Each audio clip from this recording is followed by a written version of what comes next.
क्या है। तो आजकल हर चीज का साक्ष्य रखना पड़ता है। कल को कोई कह दे इतने लोग इकट्ठा हुए थे और वहां धर्म परिवर्तन हो रहा था। कल को कोई कह दे इतने लोग इकट्ठा हुए थे आंदोलन हो रहा था। हम कहेंगे नहीं साहब नहीं हो रहा था। वो कहेंगे ये देखेंगे। तो हमको भी तो कहने के लिए कुछ चाहिए ना, ये देखिए। हम लोग जो संस्थाओं में काम करते हैं, जहां पढ़ाते हैं, वहां पर सचेत रहना होता है। और इसलिए हमारे हाथ में कुछ होना चाहिए। हमारे हाथ में कुछ ऐसा होना चाहिए जिसको लेके हम ये कह सके नहीं साहब ये है मेरा वीडियो, और आपके पास जो वीडियो है उसमें घालमेल किया गया है, उसमें दही में मट्ठा मिलाया गया है, हमारे में नहीं, ये है ओरिजिनल। और इसीलिए जरूरी हो जाता है कि हम अपने साक्ष्य अपने पास है ना। चलिए, नमो तस् भगवतो अरहतो सम्मा संबुद्धस्स। तथागत बुद्ध को नमन करते हुए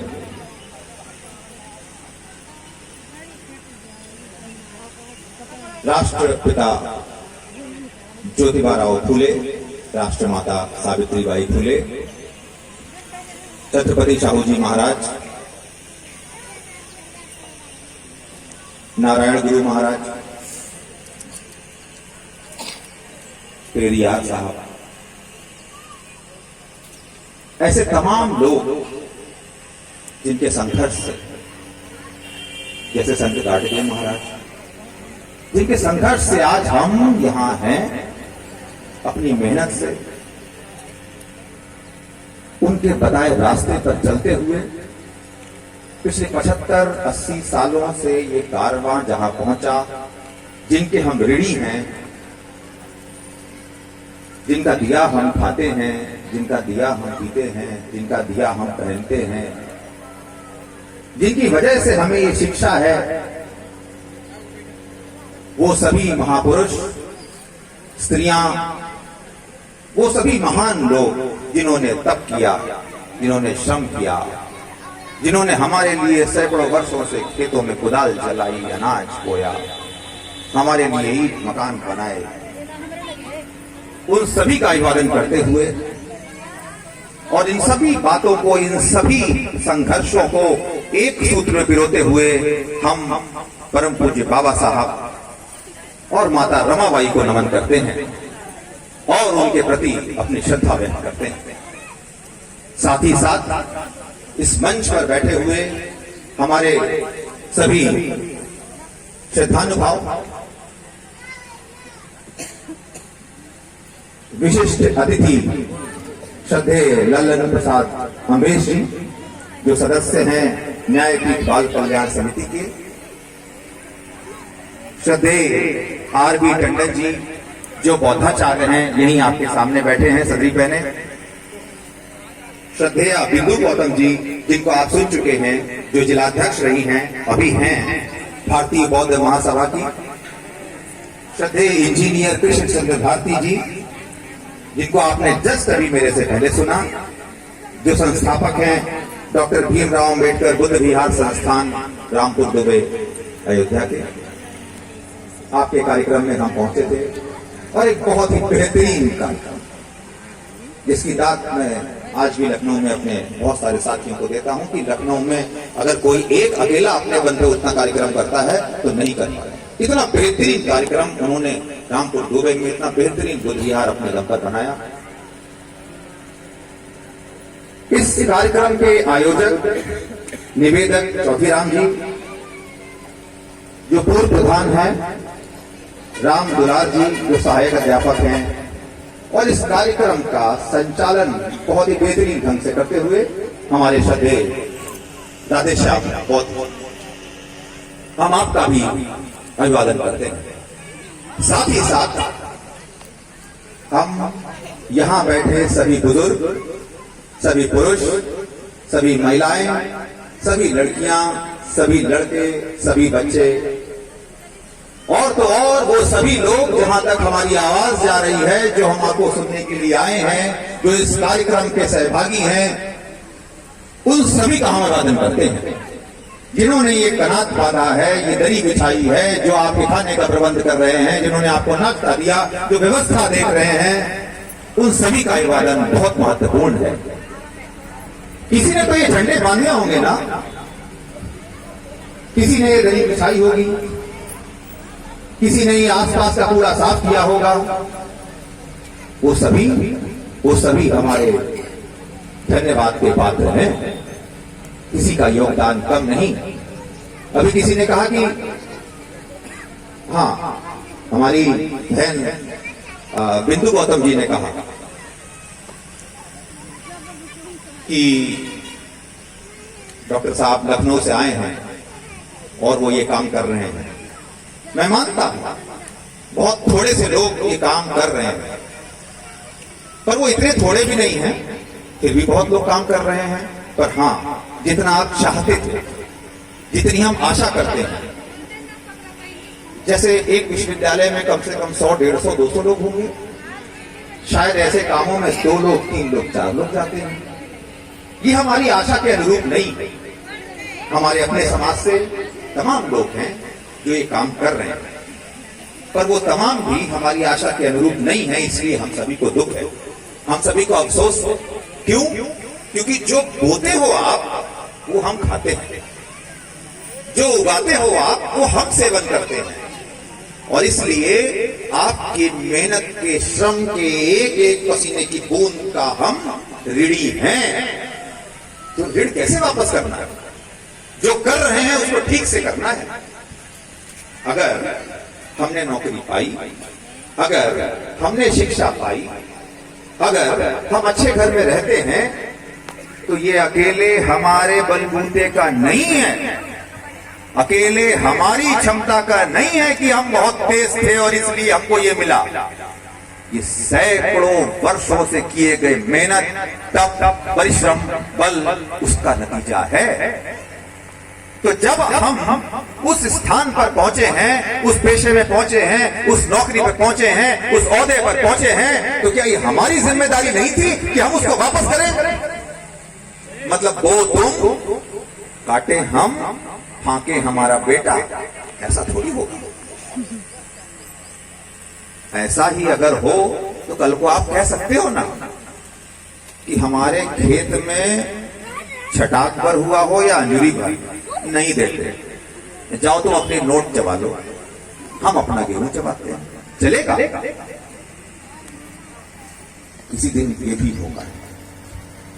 जब तक हम शहरी लोग, जब तक हम शिक्षित लोग गांव के लोगों को, आप लोगों को छलते रहेंगे, कपट करते रहेंगे, तब तक तो नहीं।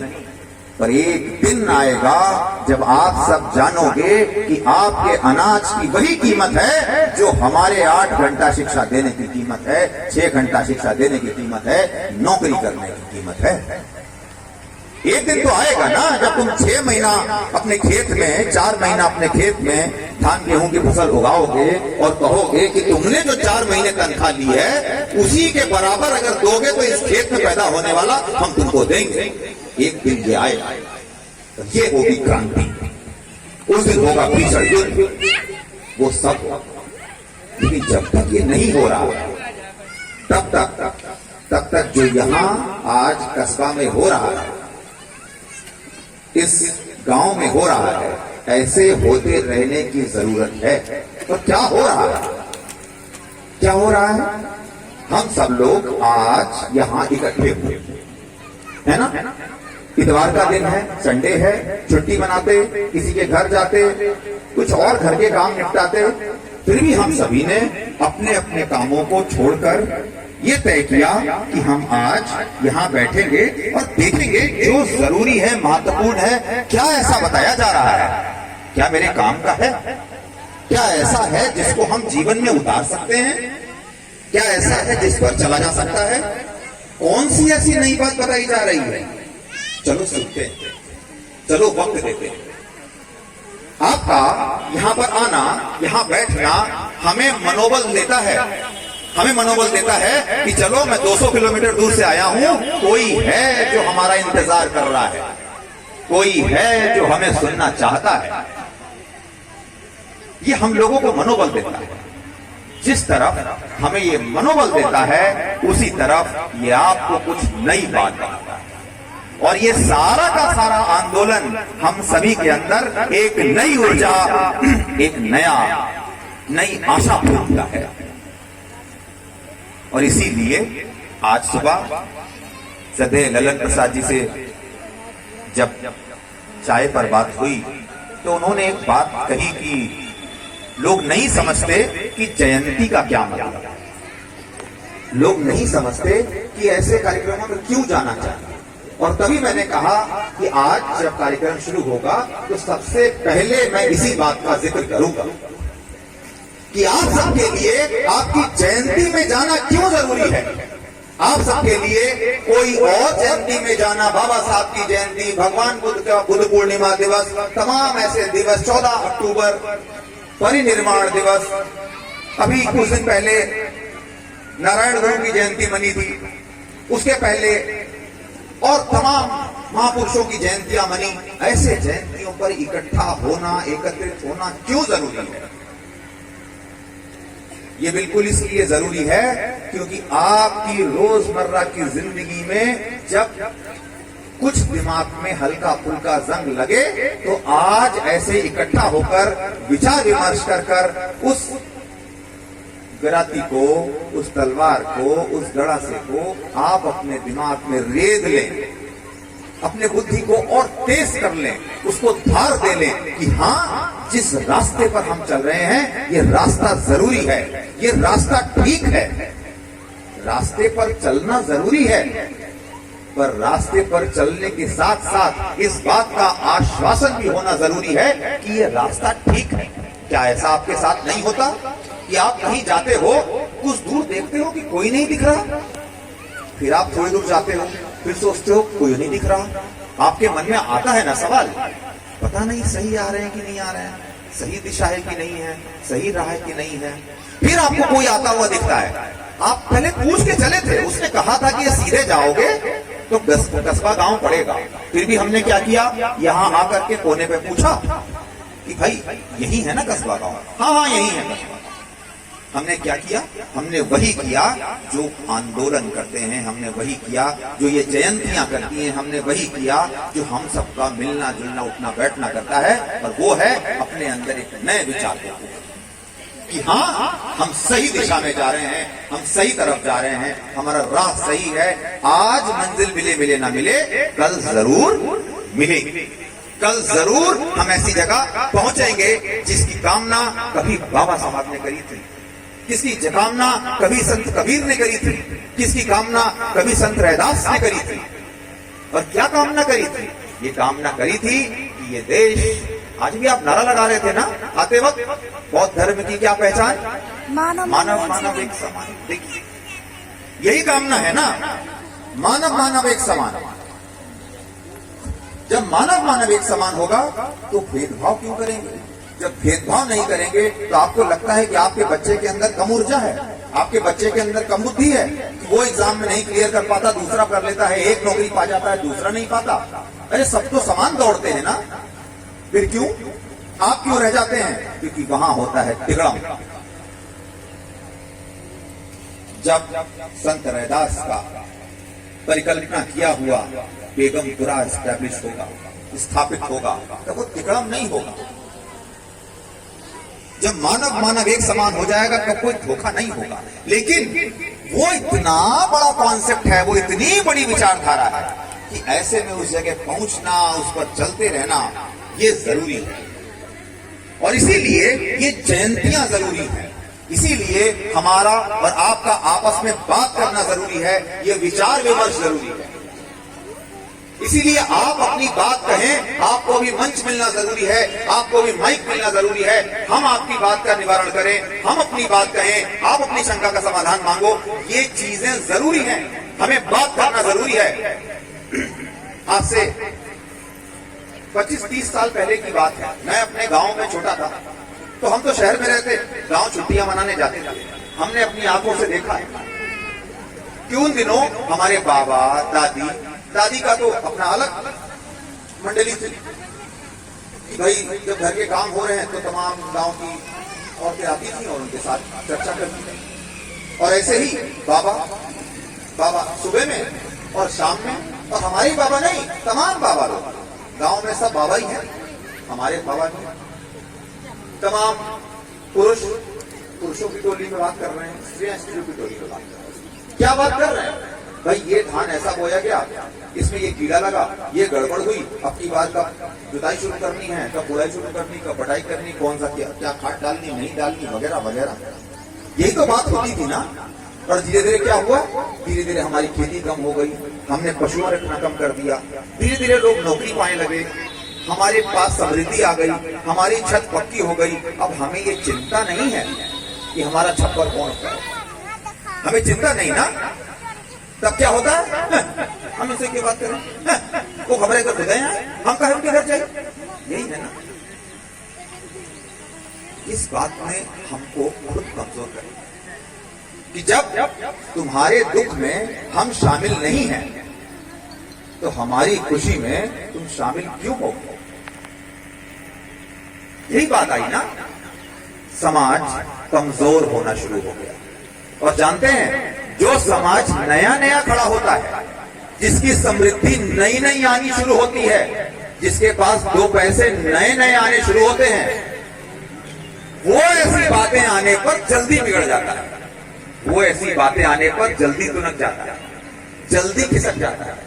और हमारा समाज तो वही है ना कि कल को हमारे बाबा एक छोटी धोती में घूम रहे थे और ऊपर एक अगोछा, और आज उनका लड़का एक शर्ट अंदर एक और बनियान, एक पैंट अंदर एक कच्चा मोजा जूता पहने घूम रहा है ना। कितने दिन हुए? महज एक जनरेशन, दो जनरेशन, 30 साल, राइट। 25-30 साल में हमने अपने साथी से बात करना बंद कर दिया। हमने उन लोगों से बात करना बंद कर दिया जिनकी मेहनत के बल पर हम आज यहां पहुंचे। और इसलिए आज देखिए, आपका मिशन कहां है, आपका आंदोलन कहां है, वो पार्टी जिसको हम अपना कहते हैं वो कहां है? 403 में कितने हैं? एक ना।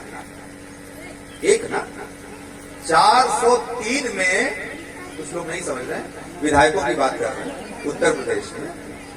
403 में एक ही जिता पाए ना। क्यों भाई? आपकी फौज कितनी है? इस उत्तर प्रदेश में कम से कम आप 22-23% को, पूरे उत्तर प्रदेश में 22-23% तमाम नौकरियां हैं, आपकी सीटें खाली पड़ी हैं। क्यों? तमाम ऐसी जगह हैं जहां आपको शिक्षा मिलनी चाहिए, वो सीटें खाली पड़ी हैं। क्यों? क्योंकि हम और आप एक साथ नहीं, क्योंकि हमारा समाज बहुत टुकड़ों में बटा हुआ है। अरे तमाम तो हमारे समाज के ऐसे हैं जो बाबा साहब को नमन तक नहीं करना चाहिए। और इसलिए ये नई बात सामने आई कि जब भी आप लोग एक साथ खड़े हो, जब भी आप लोग एक साथ मिलो, तो जय भीम से अभिवादन करो, एक दूसरे को जय भीम बोल के अभिवादन करो। जय भीम क्या मतलब है? दबते दुबते दुबकते हुए मत बोलो जय जय जय भीम। शर्माने का क्या? और क्यों भाई? हाँ हाँ हाँ, अरे बोलो भाई। क्या शर्माना? कि तुमको नौकरी से निकाल देगा उसके बाद की दी हुई थी क्या? किसी की कृपा से मिली थी क्या? मेहनत से कमाई थी ना। एग्जाम पास करके आए हो ना, तो ठीक है, तुम कुछ और बोलते हो वो बोलो, वो कुछ और बोलता है ये बोले। हम जो चाहते हैं, हम जो बेहतर महसूस करते हैं, हम वो बोलेंगे। शर्माने का क्या है? और मजे की बात देखिए, आप शर्माते हैं जय भीम बोलने से, और दूसरा आपके वोट लेने के लिए जय भीम बोल जाता है। भले ही उसका कोई मतलब नहीं है, भले ही वो सिर्फ जय भीम शब्द का इस्तेमाल करता है, लेकिन वो ये कर सकता है। और आप खुद शर्माते हो, खुद सोचते हो कि हम ये बोलेंगे तो कहीं वो समझ जाएंगे, कहीं वो जान जाएंगे कि ये जय भीम वाले हैं। अरे तो बढ़िया बात है ना, तुमने बोला जय भीम, वो जान गया जय भीम वाला है, तुमने बोला जय भीम, वो जान गया जय भीम वाला है, तो कम से कम हम जान गए कि तुम जय भीम वाले हो, हम जय भीम वाले हैं, हम 1 से 11 हो गए यार, नहीं हो गए? ऐसे हमें नहीं पता तुम कौन, तुम्हें नहीं पता हमको क्या पता, हम तुमसे लड़े पड़े हैं, तुम हमसे लड़े हुए हो, तुम्हें क्या मालूम? कभी आपके साथ ऐसा हुआ है हमारी तुम्हारी गाड़ी टकराई और हमने उसको 2 बातें कही, उसने हमको 2 बातें कही, फिर हमको समझ में आया उसकी गाड़ी पे तो ये झंडा लगा था, ये स्टिकर लगा था, उसने हमको दे दिए, अरे भाई साहब कोई बात नहीं, ऐसा हमारे साथ खड़े होने वाले कितने लोग, आपके साथ खड़े होने वाली कितनी महिलाएं, कितने पुरुष, जब हम एक दूसरे से मिलेंगे नहीं, जब हम एक दूसरे के साथ खड़े होंगे नहीं, जब हम एक दूसरे के विरुद्ध अपनी राजनीति करेंगे तो हम खुद को कमजोर करेंगे। क्योंकि अगर आप और आपका नेता यह समझता है कि दूसरे के साथ जाने में हमको मजबूती मिलेगी, तो ऐसा नहीं है। दूसरा अपने फायदे के लिए आपको साथ लेता है, आप अपने फायदे के लिए दूसरे के साथ जाते हैं, लेकिन आपका फायदा तभी महत्वपूर्ण है जब आप अपनों के साथ खड़े हों, जब आप अपने साथ खड़े हों, जब आप अपने को पहचाने, जब आपके अंदर खुद ये हिम्मत पैदा हो कि नहीं हम अकेले होंगे तो भी जोर से बोलेंगे जय भीम। अकेले ही होंगे, कोई कह रहा है अकेला चना क्या भाड़ फोड़ सकता है? अरे भाड़ फोड़े ना फोड़े, कोई जरूर फोड़ देगा, फोड़ता है ना है? एक विचार दिमाग दबा देता है, एक ही विचार है। बाबा साहब को कभी एक विचार आया होगा, भगवान बुद्ध के कभी एक विचार आया, आपने नहीं समझ रहे तो बच्चे साइंस के हैं वो समझते होंगे। एक सेब गिरा और न्यूटन के एक विचार आ गया, क्या हुआ? आया था ना, पढ़ा है ना साइंस में, एक ही विचार था, तो तुम्हारा एक शब्द जय भीम क्रांति करता है। और क्रांति क्या होती है? आज आप सब, मैं तो देख रहा हूं, ये बिल्कुल अच्छी बात है कि जितने पुरुष हैं उससे ज्यादा यहाँ महिलाएं हैं। हम ऐसा मान लेते हैं कि बहुत जरूरी काम होगा जो टाले नहीं कर रहा होगा, इसलिए यहाँ के पुरुष कुछ काम करने गए होंगे, इसीलिए महिलाएं यहाँ आई हैं, ऐसा मान लेते हैं। वैसे ऐसा होना नहीं चाहिए था। फिर भी अगर गांव में इतनी सारी महिलाएं एक साथ इकट्ठा हो सकती, और एक और बात बड़ी मजे की है कि हमको ये बड़ा अच्छा लग रहा है देख करके कि गांव में महिलाएं इतनी सारी इकट्ठा हैं, शहर में ऐसा नहीं होता है। शहर में तो ये महसूस होता है कि जो हमने रात को क्रीम मली थी वो सुबह धूप में काली ना हो जाए। शहर में बड़ी धूप लगती है, शर्म आती है, शाम को जाएंगे, क्यों? क्योंकि थोड़ा मौसम ठंडा हो रहा होगा तो पिकनिक मना के आएंगे, और फिर रात का अंधेरा हो जाएगा, कोई देख नहीं पाएगा। कम से कम आप लोगों ने ये हिम्मत करी है कि आप सब पूरे जोश से दोपहर 12 बजे से लेकर के अभी तक यहाँ हैं। ये काबिले तारीफ बात है, काबिले तारीफ महिलाओं के लिए भी है, काबिले तारीफ पुरुषों के लिए भी है। और इसीलिए ये बात हमेशा कही जाती है कि कोई क्रांति शहरों से नहीं फूटती, क्रांतियों का बिगुल शहरों से नहीं बजा करता। देश कोई भी हो, चाहे इंडिया हो या कोई अमेरिका, क्रांतियों का बिगुल हमेशा गांव से शुरू हुआ है। गांव अलग अलग तरीके के हो सकते हैं, पर कोई भी क्रांति गांव से ही शुरू हुई है। और क्रांति मतलब क्या? क्रांति मतलब अगर आप अपनी शिक्षा के लिए, अगर आप अपने रोजगार के लिए, अगर आप अपनी बात के लिए, अगर आप अपने को स्टैब्लिश करने के लिए, अपने अधिकारों के लिए जूझते हैं, लड़ते हैं, संघर्ष करते हैं, आगे आते हैं, यही तो है क्रांति। और क्रांति क्या होता है? क्रांति का मतलब हमेशा बंदूक से बंदूक निकाल के गोली मार देना नहीं होता है। वो तो कभी किसी दौर में हुआ, वो ठीक था उस दौर के लिए, आज वो ठीक नहीं है। आज क्रांति का क्या मतलब है? आज क्रांति का यही मतलब जो बोले कि आप अपने अधिकारों के लिए अगर खड़े होते हैं, सजग हैं, जागरूक हैं, संघर्षरत हैं, एक साथ मिलते हैं, एक साथ चलते हैं, तो वो है आपकी क्रांति।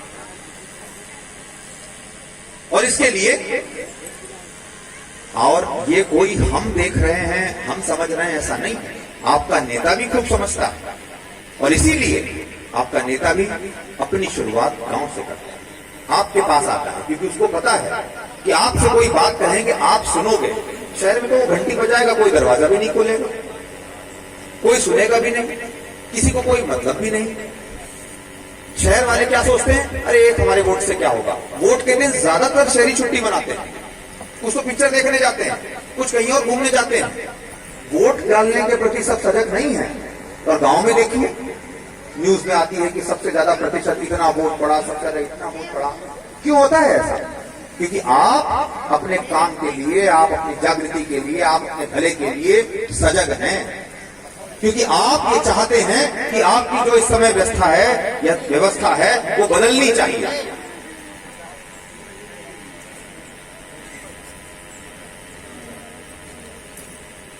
होता क्या है, जैसे कोई कुछ बोलता है ना, सब लोग उधर देखते हैं। साहब बोल रहे थे तो हमें तो लगा कि लोगों का ध्यान भटक रहा है, मुझे शांत करना नहीं सर, आप बोलिए। है ना, भटक रहा था ना, इसीलिए मैसेज हो गया। होता है। तो इसलिए हम सबका मिलना जरूरी है, जयंतियां जरूरी हैं। यही ये जयंती में एक दूसरे का मिलना ही हमारे लिए क्रांति दिवस है। और क्या होता है क्रांति दिवस? मिलना है तो सकारात्मक बात के लिए मिलना है, मिलना है तो अच्छी बात करके कुछ नए विचार लेके जाना है, मिलना है तो जो विचार लिए हैं उन पर अमल करना है, मिलना है तो अमल करते हुए दूसरे को भी प्रेरित करना है कि आओ तुमको ऐसी जगह ले चलते हैं जहां कुछ अच्छी बात जानने को मिलेगी। बाकी तो मौज मस्ती पूरी जिंदगी है ही है। इसलिए जरूरी है ऐसे छोटे छोटे आयोजनों में आना। हम आप सबको ये बहुत बधाई देते हैं कि आपने आज एक भगवान बुद्ध और बाबा साहब की प्रतिमा का अनावरण किया है। इस गांव में छोटी ही सही एक प्रतिमा स्टैब्लिश करी है, स्थापित करी है। किसी ने कहा ना आपसे, बंते जी ने कहा था, और बंते जी ने क्या कहा? बंते जी ने कहा कि कोई जरूरी नहीं है कि आप जाकर के रोज उस प्रतिमा पे फूल चढ़ाएं, दिया जलाएं, अगरबत्ती जलाएं और उसकी पूजा करें। मैं थोड़ा सा फर्क सोचता हूं इस मामले में, और मैं इसलिए फर्क सोचता हूं क्योंकि मैं जो सोचता हूं वो बात आज से करीब 70 साल पहले, 75 साल पहले बाबा साहब अम्बेडकर ने 14 अक्टूबर 1956 को कही थी। और उन्होंने क्या कहा? उन्होंने कहा कि मजबूत अमीर आदमी के लिए धर्म की जरूरत नहीं है, उसको कोई फर्क नहीं पड़ता। लेकिन जो लाचार है, जो गरीब है, जो परेशान है, जो हमारे गांव की जनता है, वो आशा पे जीवन जीती है, वो आशा पे चलना चाहती है, वो कह चाहती है कि हम अपना दर्द किसी से बांट लें, और इसीलिए वो आशा अपने धर्म में ढूंढती है। वो सोचती है कि कोई होगा जिससे हमें रास्ता दिखेगा, जिसके साथ हम ये प्रेरणा ले सकेंगे कि हमें इस रास्ते पर चलना चाहिए और हम ठीक हैं, ठीक हो जाएंगे। और इसीलिए 1956, कितने दिन हो गए? 2023 चल रहा है। 1956 तब बाबा साहब ने क्या किया? बाबा साहब ने उसी आशा के फलीभूत समस्त जनता को एक सही मार्ग दिखाते हुए बौद्ध धर्म, भगवान बुद्ध का अनुसरण किया, भगवान बुद्ध का धर्म अपना लिया। क्यों? क्योंकि वो नहीं चाहते थे कि आप सब किसी ऐसी जगह भटकें, कुछ ऐसा सोचें जहां पर आपको ये समझ में ना आए कि ये रास्ता ठीक है या गलत। आपका सम्मान जहां बरकरार रहे वो धर्म है। सब कुछ है पर आपका सम्मान नहीं है तो वो धर्म कैसा? वो तो पाखंड हो गया। जहां पर आपको सही दिशा न मिले वो धर्म कैसा? जहां पर आपको बराबरी का सम्मान मिले न मिले वो धर्म कैसा? बराबरी का सम्मान, अभी हमने कहा ना, मानव मानव एक समान। जहां पर मानव मानव एक समान नहीं है, जहां पर मानव मानव में भेद है, वो धर्म कैसा? वो तो धर्म नहीं होना चाहिए, हो ही नहीं सकता। और इसीलिए सबको सम्मान मिले, सबको शिक्षा मिले, सबको रोजगार मिले, सबको कुर्सी मिले, सबकी बात सुनी जाए, सबको न्याय मिले, ये जरूरी है, ये अत्यंत जरूरी है। और ये सभी धर्मों में नहीं है, किसी धर्म का नाम क्या लेना, क्यों नाम लेना? लेकिन आप स्वयं चुनो, आप जहां हो क्या वहां हमें सम्मान है? अगर सम्मान है तो बहुत खूब, रहो, वही रहो, क्या दिक्कत है फिर, और क्या चाहिए था? लेकिन अगर तुमको लगता है कि नहीं यार यहां तो हमें बराबरी का सम्मान नहीं है, क्योंकि हमने जन्म ऐसी जगह लिया है और उस जन्म में हमारा कोई हाथ नहीं, हमारी कोई गलती नहीं, हमारी कोई चॉइस नहीं, हम चुन नहीं सकते थे, तो फिर हमें सम्मान क्यों नहीं है? तो फिर हमारे साथ ये भेदभाव क्यों है?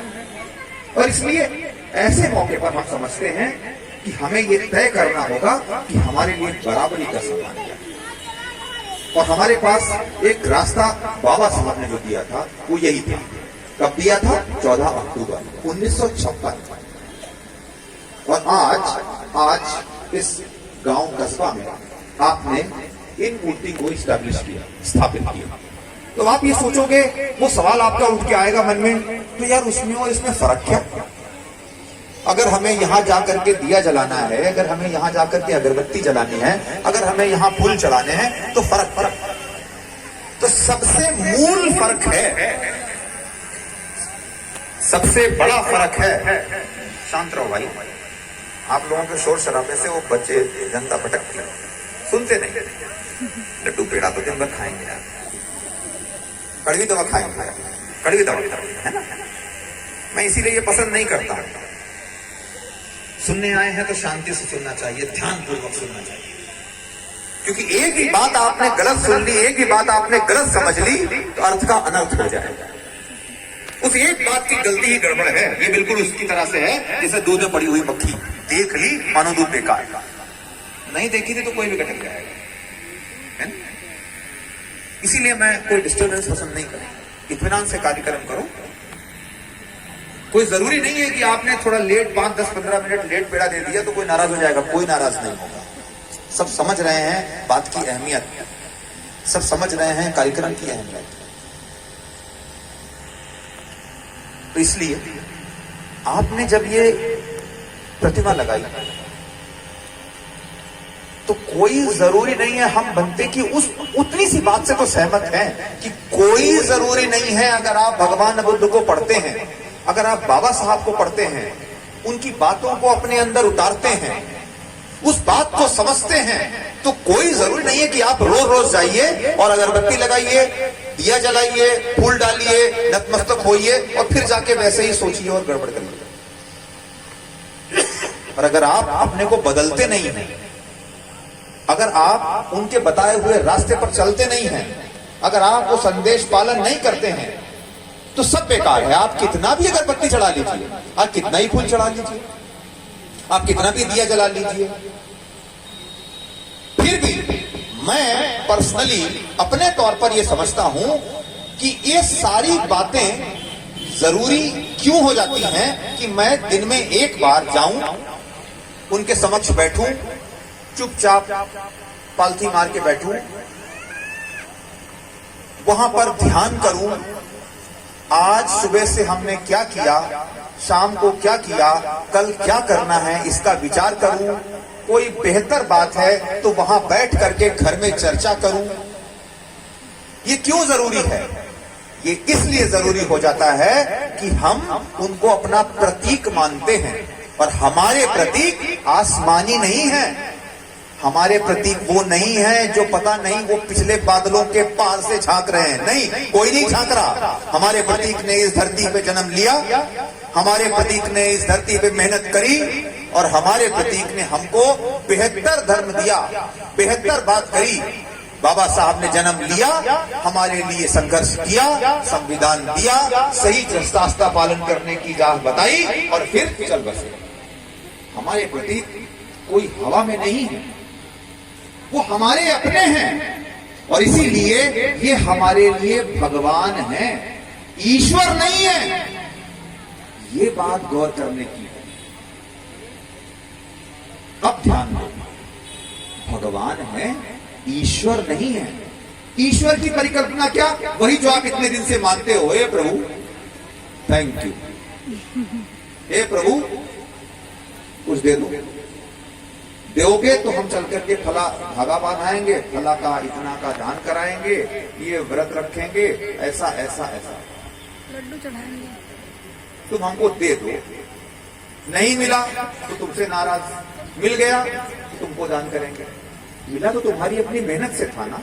हमसे पहले 2 लोग मंच पे इसी बात को बोल गए और बिल्कुल सही बात बोली है कि तुम जो बोओगे उसी का फल तुमको मिलना है।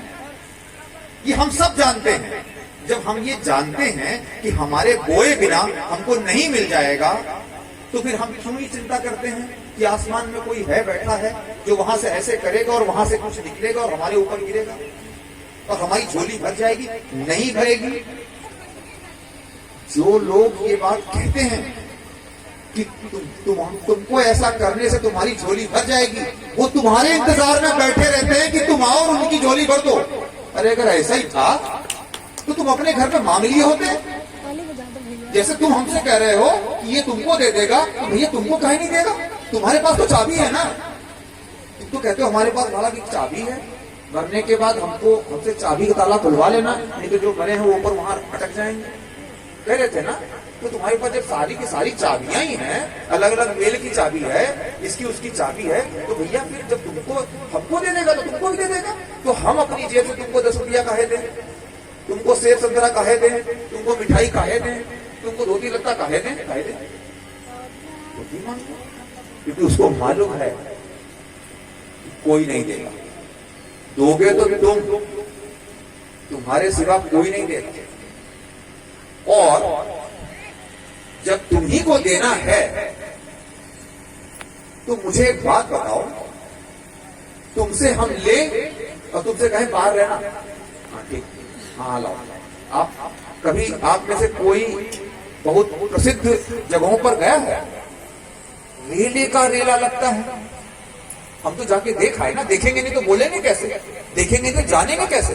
क्या देखा मैंने देखा कि 3 किलोमीटर कोई हमें आज साहब कह रहे थे कि 14 कोसी परिक्रमा है।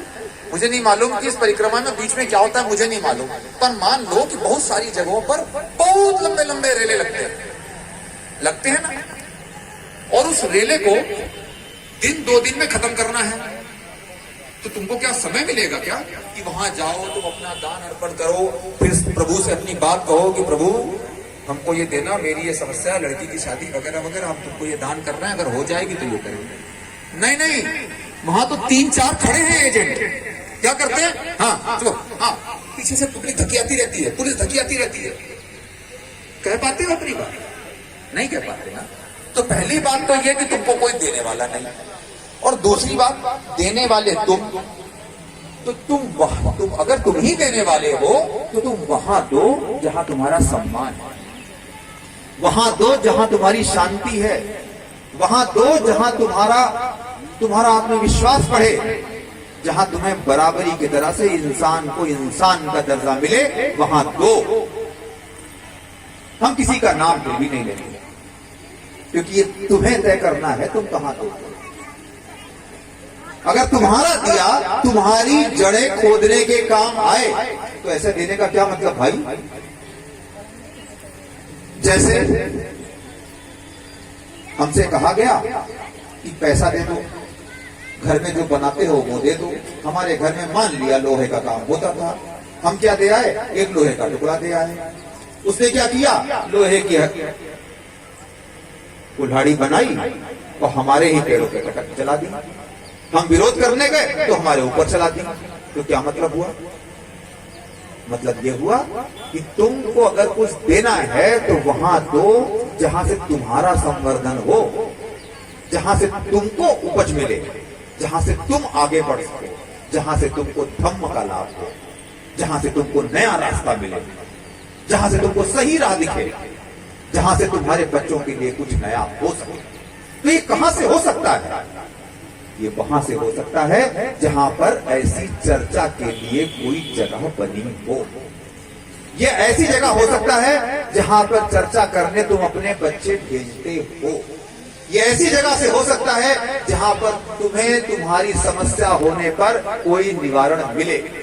जैसे कोई बुद्ध विहार, जैसे कोई स्कूल, कोई कॉलेज, जैसे कोई अस्पताल। तुम्हें अपना दान वहां देना चाहिए जो घूम के तुम्हारे पास है।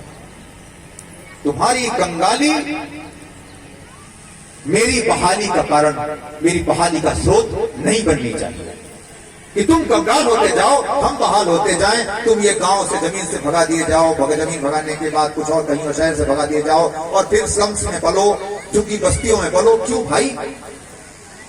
ये तो तुम्हारा है, ये कस्बा तुम्हारा है, ये गांव तुम्हारा है, ये शहर तुम्हारा है, ये क्षेत्र तुम्हारा है, ये देश तुम्हारा है। और आज तुम कहां हो? ना स्कूल में हो, ना कॉलेज में हो, ना नौकरी में हो, ना रोजगार में हो, ना हॉस्पिटल में हो, किसी क्षेत्र में तुम नहीं। तुम कहां हो? सिर्फ तुम्हारी जरूरत क्या बटन दबाने के लिए कि जहां बताया जाए वहां बटन दबा पाएंगे? हाँ, तुम्हारे पैर छुए जाएंगे, तुमको पूछा जाएगा कहां, कब? जब वोटिंग की बारी आएगी। ये लो 4 पाउच, 500 रुपया, एक साड़ी है। हाँ ठीक भैया, मैं से बताऊं। हाँ है ना, यही है ना। अगर हम अपने को किलो किलो में तौलते रहेंगे कि भैया 1 किलो ये दे दो, 5 साल बटन दबा देंगे, 1 किलो वो दे दो, 5 साल बटन दबा देंगे। अरे सरसों तेल मिल रहा, 5 साल बटन दबा देंगे। तो हम सिर्फ अपने को बेचने के बाद किसी लायक नहीं रहेंगे। अगर हम ये समझेंगे कि नहीं भाई, हमें कुछ नहीं चाहिए, ये खेत हमारा है, ये जमीन हमारी है, इसमें मेहनत करके हम पैदा कर लेंगे, हमें सस्ता बीज चाहिए, हमें सस्ता तेल चाहिए, हमें सस्ती खाद चाहिए, तो हमें ये और कुछ नहीं चाहिए, हमें वस्तुतः नहीं चाहिए। लेकिन इतना आत्मसम्मान पैदा करने के लिए, इतना गौरव पैदा करने के लिए हमें चाहिए क्या? हमें चाहिए ऐसे आंदोलन, हमें चाहिए ऐसा जमावड़ा, हमें चाहिए ऐसी जगह जहां हम बैठ सकें। और इसीलिए हमने कहा हमें चाहिए ऐसे विहार, बुद्ध विहार, जहां पर हम ये चर्चा कर सकें। और तुम मुझे बताओ, जब मैंने कहा कि जब हम ऐसी जगह बैठेंगे जहां पर चर्चा करेंगे, हम ऐसी जगह बैठेंगे जहां पर इतनी सारी बात होगी, तो क्या जो हमारे प्रेरणा स्रोत हैं, जिनकी वजह से, जिनके संघर्षों से हमें ये मिला है, क्या उनको हम प्रणाम नहीं कर सकते? ये प्रणाम करना पाखंड हो जाएगा? जिनकी वजह से मिला है, अगर हमने उनको फूल चढ़ा दिए, पाखंड हो गया। जिनकी वजह से मिला है, हमने माला चढ़ा दी, पाखंड हो गया। हमने दिया जला दी, पाखंड हो गया। हमने वातावरण अच्छा करने के लिए खुशबूदार अगरबत्ती जला दी, पाखंड हो गया। ये बात गौर करने की है। पाखंड ये तब हो जाएगा जब तुम इन्हीं के सामने हाथ जोड़ के बैठोगे और कहोगे हे प्रभु हमको ये दे दो, ये हो गया पाखंड। और इन्हीं के सामने बैठे हो और बैठ करके कहो कि हे भगवान, जैसे तुम ओजवान हुए, जैसे तुम प्रज्ञावान हुए, जैसे तुम श्रद्धावान हुए, जैसे तुम हिम्मती हुए, जैसे तुमने मेहनत करी, ऐसे हम भी करेंगे। हमारा पति भी करेगा, हमारा बाप भी करेगा, हमारा बेटा भी करेगा, बेटी भी करेगी, और एक दिन हम सब बदल लेंगे। उस दिन ये पाखंड नहीं रह जाएगा। उस दिन कहेगा पाखंड। तुम्हारे घर कोई आता है तो क्या तुम उसको बिस्तर नहीं देते? क्या तुम खटिया नहीं देते? खटिया देते तो क्या तुम गली नहीं बिछाते, चादर नहीं बिछाते, 7 गिलास से पानी नहीं देते? क्या उसके लड्डू भोजन नहीं देते? क्या उसके सोने की जगह स्वच्छ नहीं करते? क्या वहां झाड़ू पोछा नहीं करते? करते हो ना? तो जब तुम वहां ये करते हो तो इनके सामने बैठ करके जब तुम आपसी चर्चा कर रहे हो और वो प्रतीक के रूप में तुम्हारे सामने है, तो उनको तुम धन्यवाद नहीं दोगे? क्या तुम नहीं कहोगे मैं बुद्धं शरणं गच्छामि? क्या तुम नहीं कहोगे धम्मं शरणं गच्छामि? ये पाखंड कैसे हो जाएगा भाई? ये तुम्हें समझना है कि कब ये पाखंड में घुस गया और कब ये पाखंड से बाहर आ गया, ये तुम्हें तय करना है। और अगर तुमको ये लगता है कि नहीं, हमने एक बार देख लिया, एक बार सुन लिया और जीवन भर हम उस रास्ते पर चलते रहेंगे बिना हटे, बिना डिगे, बिना भटके, तो ठीक है, तब कोई जरूरत नहीं है। तब कोई जरूरत नहीं कि तुम रोज रोज जाकर के मत्था टेको, रोज रोज जाकर के पूजा करो, कोई जरूरत नहीं है। लेकिन फिर हम क्या करते हैं? हम ऐसा इसलिए करते हैं क्योंकि हमको रोज ये चेक करना है, हमको रोज अपने अंदर ऊर्जा भरनी है, हमको रोज अपने को प्रोत्साहित करना है कि नहीं, हम ठीक रास्ते पर चलें। आज हमने ये किया, आज हम और आगे करेंगे। हम इतना कर पाए, इतना पाया, इतना और देंगे। हम रोज उनसे बात करते हैं, ये सोचते हैं कि आपने कैसे किया होगा। जब आप बाबा साहब की स्थिति अगर देखते हो तो सोचो, एक गरीब समुदाय में, एक गरीब परिवार में, गरीब जाति में, गरीबी के समय, उस समय आज 1700 साल पहले 14वीं संतान कैसे घर चलता होगा, समाज में इतना जातिवाद कैसे रहते होंगे, और फिर कैसे पढ़ाई करी होगी। पढ़ने के बाद शादी हुई, शादी बच्चे हुए, कई बच्चे मर गए, 4 बच्चे मरे, है ना, कई बच्चे मर गए, फिर भी पढ़ने के लिए उनकी पत्नी उतना संघर्ष किया, कैसे। तो जब हम उनकी तरफ देखते हैं हमें ये ऊर्जा मिलती, हम निराश नहीं होते, हमें शर्म नहीं आती, अफसोस होता है। अफसोस क्या होता है, काश आपको और मौका मिला होता तो आज स्थिति और अच्छी। अफसोस इस बात का होता है कि यार हम क्यों नहीं कर पाए, हमें हमारे अंदर इतनी ताकत क्यों नहीं आती। तो ठीक है, जितना कर पा रहे हैं उतना करेंगे। अब तुम मुझे ये बताओ कि अगर बाबा साहब की एक भी फोटो, भगवान बुद्ध की एक भी फोटो, एक भी प्रतिमा आपके घर नहीं है, तो आप किस चीज को देख करके अपने अंदर ऊर्जा भरोगे। मैं फिर यही बात कह रहा हूं, अगर आपको लगता है कि नहीं आज आपने देख लिया, आज के बाद आपको जरूरत नहीं है और ये ऊर्जा भरी रहेगी, तो ठीक है, आज के बाद आपको जरूरत नहीं है कि आप नमन करो, आप प्रणाम करो, आप पूजा करो, कोई जरूरत नहीं है। लेकिन हम आम इंसान हैं और हम आम इंसानों को रोज प्रतिज्ञाओं को बोलने की जरूरत है, रोज प्रतिज्ञाओं को दोहराने की जरूरत है, रोज उस व्यक्ति को देखने की जरूरत है जो हमारे लिए प्रेरणा दे। क्योंकि समाज में तो हम भटकते हैं ना, रोज बहकते हैं ना, रोज हमको दिन में एक आध बार ऐसा महसूस होता होगा ठीक नहीं चल रहा है, बढ़िया नहीं हो रहा है, क्या बताएं, ऐसी परेशानी वैसी परेशानी। तो उससे बाहर निकलने के लिए तुम्हें कुछ चाहिए ना, जिसको देख करके तुमको लगे कि नहीं ठीक है, कोई बात नहीं। जब तुम लेटो तो तुम देखो कि उन्होंने तो ऐसा किया था, कोई बात नहीं, आज सोते हैं तब सुबह फिर लगे, फिर से एक तरह से लगे। यही है ऊर्जा का स्रोत, यही है आपकी पूजा। आपकी पूजा क्या करते हो पूजा में? कोई कहे वो भी तो पूजा करते हैं, तुम भी तो पूजा करते हो, क्या फर्क है? क्या है पूजा, क्या बोलते हो? बुद्धं शरणं गच्छामि, हम बुद्ध की शरण में जाते हैं। धम्मं शरणं गच्छामि, हम धम्म की शरण में जाते हैं। संघं शरणं गच्छामि, हम संघ की शरण में जाते हैं। प्राणातिपाता, प्राणों का अधिपात करने से हम विरत रहे, देना दाना बिना किए ना ले, चोरी करने से विरत रहे, चोरी करने से बचें। कामेषु मिथ्याचारा, ऐसी कोई अवसाद, ऐसी कोई चीजों में ऐसी कोई बात ना करें जो इंद्रिय सुख के लिए हो और हमको गलत रास्ते पे ले जाए। मुसावादा, झूठ चुगली ना करें, सुरा मेरे मज में कच्ची पच्ची की शराब नशे की चीजें ना ले। इसमें कौन सी ऐसी कोई चीज हो गई भाई? ये तो प्रतिज्ञाएं ही है ना। तो तुम्हारी पूजा प्रतिज्ञावान पूजा है, तुम्हारी पूजा प्रतिज्ञा और अच्छी बात समझाने वाली पूजा है, तुमको अच्छा रास्ता दिखाने वाली पूजा है। तुम अपनी पूजा में ये कभी नहीं कहते कि हे प्रभु तुम्हारी महिमा ऐसी है, तुम हमको दोगे तो उससे हमारा भला होगा, और तुम बहुत सर्वशक्तिमान, तुम सब बहुत ग्रेट, और तुम बहुत सदाचारी, और तुम हमको ये दो। वो तो ईश्वरवाद है। और इसीलिए तुम जिसको पूजा कह रहे हो वो और दूसरा जिसको पूजा कहता है वो, दोनों में बड़ा फर्क है। तुम्हारी पूजा में तुम कुछ मांगते नहीं, तुम्हारी पूजा में तुम प्रतिज्ञा करते हो कि ये रास्ता हम अपनाएंगे और ये रास्ता सही है। और इसीलिए भटकने की जरूरत नहीं। कोई है ऐसा कभी सुना है कि वो इनको भगवान बुद्ध को ईश्वर कहते? कोई नहीं कहेगा, क्योंकि भगवान बुद्ध ईश्वर की परिकल्पना में नहीं आते। वो इस धरती पे जन्मते हैं हमारे और तुम्हारे जैसे, और अपने कर्मों से बुद्ध होते हैं। 1 घंटा हो गया? आप 1 घंटा दे रहे थे? अभी 48 मिनट हुआ है।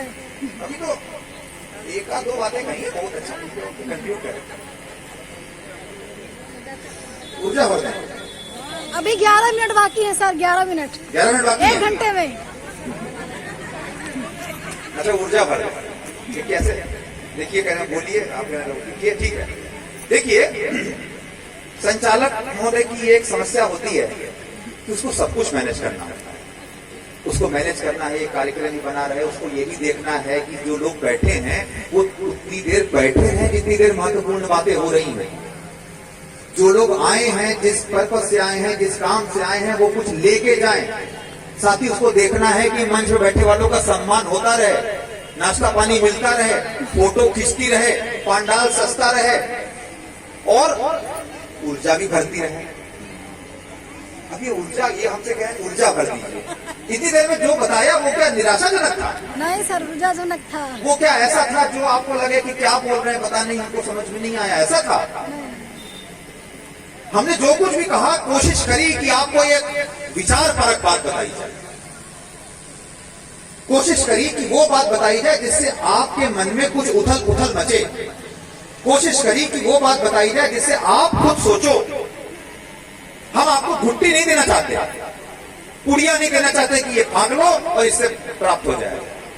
नहीं, तुम खोजो तुम्हारे लिए तुम्हारा सही तरीका क्या है, ये तुम्हें खोजना है। तुम खोजो कि तुमको कौन सा रास्ता अख्तियार करना है। तुम खोजो कि तुमको आपस में मिलने बैठने के लिए कौन सा रास्ता सही होगा, कैसे चलोगे आप। तुम खोजो कि तुम्हारी दिक्कतें क्या हैं, इस गांव की दिक्कतें क्या हैं, इस कस्बे की दिक्कतें क्या हैं, इसका निवारण कैसे होगा। तुम अपना प्रतिनिधि खुद चुनो। तुम खोजो कि महिलाएं अपनी समस्याएं किससे कहेंगी, कौन काकी माँ है, कौन दाई माँ है, कौन नानी माँ है, और उनके साथ मिला करके हम अपनी समस्याओं को निपटाएंगे। पुरुष खोजे कि वो किसके पीछे बैठेंगे। पुरुष स्त्री एक साथ मिलकर बैठ सकते हैं, अगर ये गांव के वातावरण में ऐसा है तो वो एक साथ मिलकर चर्चा करें। तुम खोजो तुम्हारी रास्ता क्या है, हम नहीं, ये हमारा काम नहीं है, ये किसी का काम नहीं है। और सबसे ज्यादा जरूरी है, जो गांव के बच्चे पढ़े लिखे हैं वो बाबा साहब को कुछ कुछ पढ़ना शुरू करें। आप में से कितने बच्चों के घर में एक किताब है बाबा साहब की, एक किताब? देखिए कितनी महिलाओं के हाथ उठाए, कम से कम 6-7 महिलाओं के हाथ उठाए और 3, 4, 5 लड़कों के हाथ उठाए। देखो एक किताब है ना बाबा साहब की, कितने लोगों ने उस किताब को पूरा पढ़ा? जो भी किताब है उसको पूरा पढ़ा। वेरी गुड, 2 बच्चों ने ये पढ़ा। अब ऐसे में महिलाओं के हाथ नीचे हो गए, एक आध महिलाओं ने शायद पढ़ा हो, है ना?